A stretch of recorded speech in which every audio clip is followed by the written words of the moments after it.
बिस्मिल्लाहिर्रहमानिर्रहीम। अस्सलाम वालेकुम नाजरीन, आपका मेज़बान अली हसन स्काई न्यूज़ के साथ एक बार फिर से हाजिर हूँ।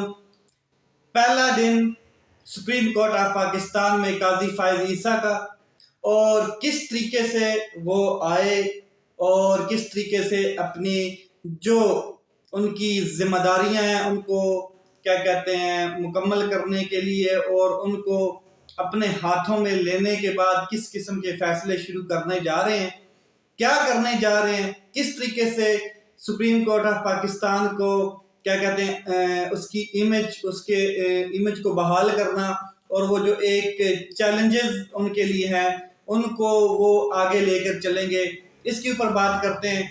उसके अलावा शेख रशीद साहब को अरेस्ट कर लिया है और शेख रशीद साहब को जहाँ से अरेस्ट किया गया है गालिबन वो बैरिया टाउन का फेज 3 है, जहाँ पर शेख रशीद साहब काफ़ी अरसे से मुकीम थे। वहाँ से शेख रशीद साहब को सिविल कपड़ों में कुछ लोग आए हैं और उन्होंने अरेस्ट किया है और ले गए और उनके साथ भतीजे को भी ले गए। अब बड़ी मज़े की बात यह है कि काफ़ी टाइम से शेख रशीद साहब जो हैं वो सोशल मीडिया पे एक्टिव भी हैं। उसके अलावा क्या कहते हैं जब से ये 9 मई के वाक़यात हुए हैं और उसके बाद सबसे पहले अगर किसी ने मजम्मत की थी 9 मई के वाक़यात की तो शेख रशीद साहब ही थे। फिर इमरान खान साहब के साथ वो डट कर खड़े हैं पहाड़ की तरह, चट्टान की तरह, और ट्विटर पर भी वो अपना मौक़िफ़ देते रहते हैं गाय बगाए, क्योंकि जैसे ही कोई महंगाई होती है या मतलब कि कोई भी इस तरह का पॉलिटिकल इशू या मतलब कि माशी इशू, उसके ऊपर शेख रशीद साहब का एक ट्वीट लाजमी आता है। तो वो अपनी सोशल मीडिया पर भी एक्टिव थे और रह रहे थे बैरिया टाउन के फेज 3 में। अब जब शेख रशीद साहब को अरेस्ट किया जाता है तो पंजाब पुलिस जो है वो कहने से कासर है कि हमारे पास कोई इतलात नहीं है, शेख रशीद साहब को हमने अरेस्ट नहीं किया, शेख रशीद साहब कहाँ पर हैं हमें नहीं पता है। और ये पंजाब पुलिस का आईजी कह रहा है, अच्छा इस्लामाबाद पुलिस का आईजी कहता है जी हमें नहीं पता है। तो अगर किसी लॉ एनफोर्समेंट एजेंसी या अदारे को नहीं पता है तो फिर सिविल कपड़ों में जो लोग शेख रशीद साहब को अरेस्ट करके ले गए वो कौन थे। खैर लाहौर बेंच जो है रावलपिंडी में उस हाई कोर्ट का, उसमें दरख्वास्त दायर कर दी गई है शेख रशीद साहब के हवाले से कि उनको अगवा किया गया, उनके साथ क्या कहते हैं उनके भतीजे को भी और एक आध बंदा और है जिसको अगवा किया गया। चंद कपड़ों में लोग आए और सिविल कपड़े पहने हुए थे उन्होंने। तो आप बेहतर जानते हैं जब कोई सिविल कपड़ों में आके अरेस्ट करता है तो वो फिर कौन होता है जिसने अरेस्ट किया होता है या कौन लोग होते हैं वो। इसके अलावा परवेज इलाही साहब की अगर बात करें तो परवेज इलाही साहब की मुश्किलात कम होती हुई दिखाई नहीं देती हैं, दिन ब दिन उसमें इजाफा होता है। एक केस से वो रिलीज होते हैं, दूसरे में फिर उठा के अंदर कर दिया जाता है। ये सिर्फ सजा दी जा रही है शेख रशीद साहब को, क्योंकि परवेज इलाही साहब और शेख रशीद दोनों को, क्योंकि इन्होंने पीटीआई और इमरान खान साहब के साथ डट के खड़े हैं, हक के साथ खड़े हैं। और इस टाइम जो भी हक के साथ खड़ा है उसकी या तो जुबान बंद कर दी गई या वो बंदा ही जेल के पीछे बंद कर दिया गया। तो परवेज इलाही साहब के साथ भी कुछ सिचुएशन ऐसी है। इसी तरह पाकिस्तान तहरीक इंसाफ की बहुत सी खवातीन सीनियर रहनुमा, जिसमें यास्मीन राशिद साहबा जो हैं, उसके अलावा और गवर्नर जो थे वो भी, जो साबका गवर्नर है वो भी अंदर हैं। तो काफ़ी लोग जो सीनियर रहनुमा है वो अभी तक अंदर हैं। 10 से 12 हज़ार जो कारकुनान हैं वो अभी तक जेलों में हैं। और क्या कहते हैं जो इंसाफ के इदारे हैं, जो अदल के इदारे हैं, वो अपना काम जिस तरीके से करते हुए नजर आ रहे हैं आपके सामने है कि दिन दिहाड़े किसी का भी घर में घुस के कार्रवाई करके उसका घर तोड़ के और उसको उठा लिया जाता है। आपके सामने है जैसे उस्मान डार साहब के घर में हुआ और बाकी भी इसी तरह के लोगों के घर में कार्रवाइयाँ डाली गई हैं। और उस्मान डार साहब की वालदा ने भी इसके ऊपर एक बयान जारी किया गया था कि मेरे बेटे को अदालत में पेश किया जाए, हालांकि वो भी अगवा हैं, कि मेरे बेटे को अदालत में पेश करें, उनको हक दिया जाए दिफा करने का, कि उनके ऊपर जो इल्ज़ाम है वो डिफेंड करें, अगर वो झूठे हैं या सच्चे हैं वो अदालत फैसला करेगी। लेकिन पाकिस्तान में इस तरह का कोई इंसाफ का निज़ाम नहीं है। अब जो एक तब्दीली आई है वो तब्दीली ये है कि सुप्रीम कोर्ट ऑफ पाकिस्तान के चीफ जस्टिस उमर अता बंदयाल साहब तो अल्लाह हाफिज हो गए हैं, खैराबाद कह दी है, उनकी रिटायरमेंट हो गई है।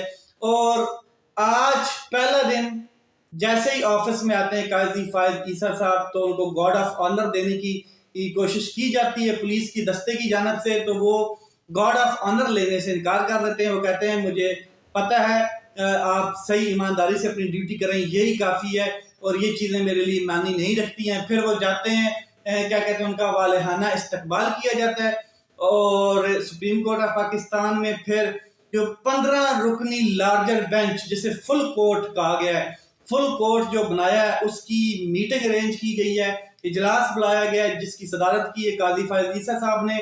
और किस मामले पे ये फुल कोर्ट बनाया गया, प्रैक्टिस एंड प्रोसीजर बिल या एक्ट जो मंजूर करवाया गया था और जिसके ऊपर हुक्म इम्तनाई जारी किया गया था 8 रुकनी लार्जर बेंच की जानिब से, जिसकी उस टाइम सरबराही कर रहे थे उमर अता बंदयाल साहब।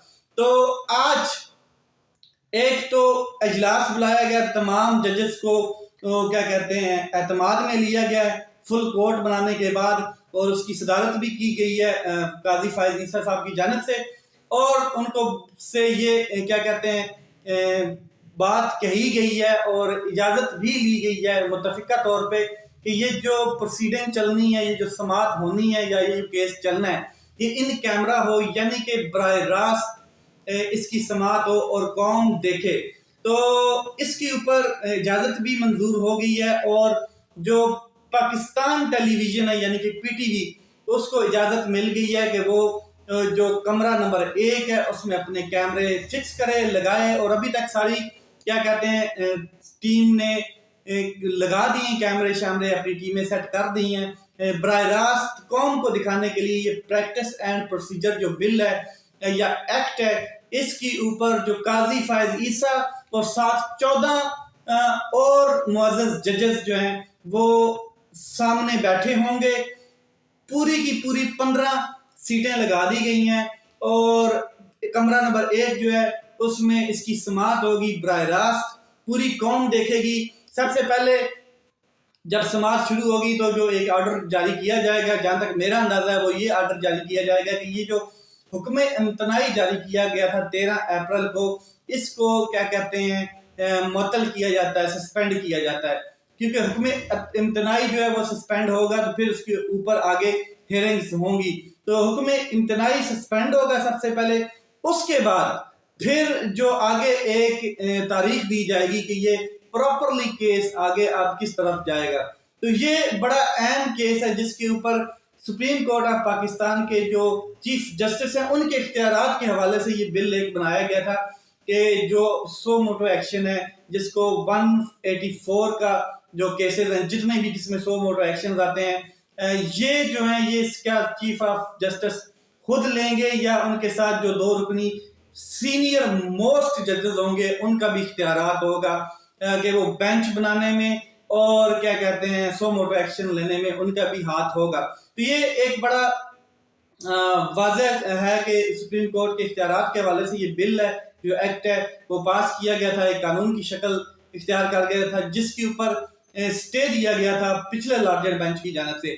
आज इस स्टे को पहले क्या कहते हैं सस्पेंड किया जाएगा और फिर इसके ऊपर लाइव पूरी कौम देखेगी, लाइव दिखाया जाएगा पीटीवी पे कि ये किस तरीके से कमरा नंबर 1 में काजी फायज ईसा साहब के साथ तमाम 14 मुअज़्ज़ज़ जजेस किस तरीके से हेयरिंग करते हैं, इसकी समाअत करते हैं।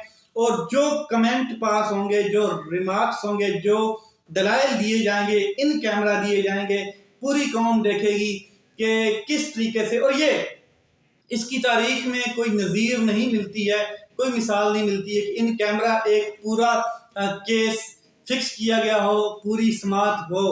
तो आज पहला दिन चीफ जस्टिस काजी फायज ईसा साहब का, पहली बड़ी समाअत, पहला बड़ा challenge practice and procedure act, और उसके ऊपर सबसे बड़ी अहम चीज फुल कोर्ट बना दिया गया है और फुल कोर्ट इन कैमरा बराह रास्त पूरी कौम के सामने इसकी हेयरिंग करेगा। बड़ी मजे की है, इंटरेस्टिंग चीज होगी और आप पूरा पाकिस्तान देखेगा। अभी तैयारियां मुकम्मल कर ली गई हैं, कुछ ही देर बाद जब मैं ये वीलॉग बना रहा हूँ तो हेयरिंग शुरू हो जाएंगी, जिसकी आगे अगले वीलॉग में मैं आपको डिटेल्स जारी करूंगा।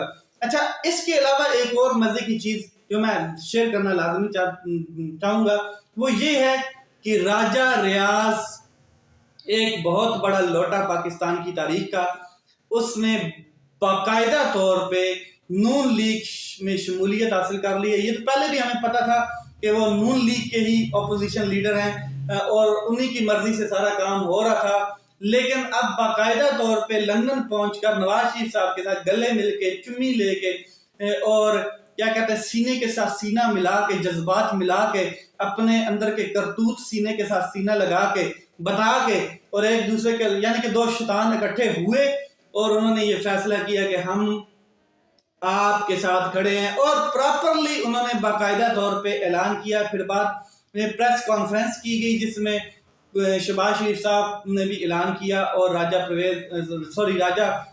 जो रियाज है उसने भी ऐलान किया कि मैंने नवाज शरीफ साहब के साथ बाकायदा सियासत का ऐलान करता हूँ और उन्हीं की पार्टी में क्या कहते हैं अब मैं दाखिल हो चुका हूँ। ये बड़ी अहम चीज थी कि जो पूरा पाकिस्तान जानता था कि अपोजिशन किस तरीके से खामोश थी, आज वो एक्सपोज हो चुके हैं। आहिस्ता आहिस्ता इमरान खान साहब ने सबको एक्सपोज किया है। अब देखना ये है कि किस तरीके से पाकिस्तान में इस तरह का जो जुर्लू है वो फेरा जाएगा और हमेशा फेरा जाएगा। खैर, ये चीजें तो होती रहेंगी। इमरान खान साहब के हवाले से भी आज इस्लामाबाद हाई कोर्ट में हेयरिंग होनी है, जो साइफर केस है उसमें जमानत के हवाले से, तो देखते हैं कि वो हेयरिंग और सुप्रीम कोर्ट की जो आज इन कैमरा हेयरिंग है उनके आगे नताइज क्या निकलते हैं, किस तरफ रुख लेती हैं। अपना ख्याल रखें, अपने भाई के इस चैनल का ख्याल रखें। पाकिस्तान जिंदाबाद।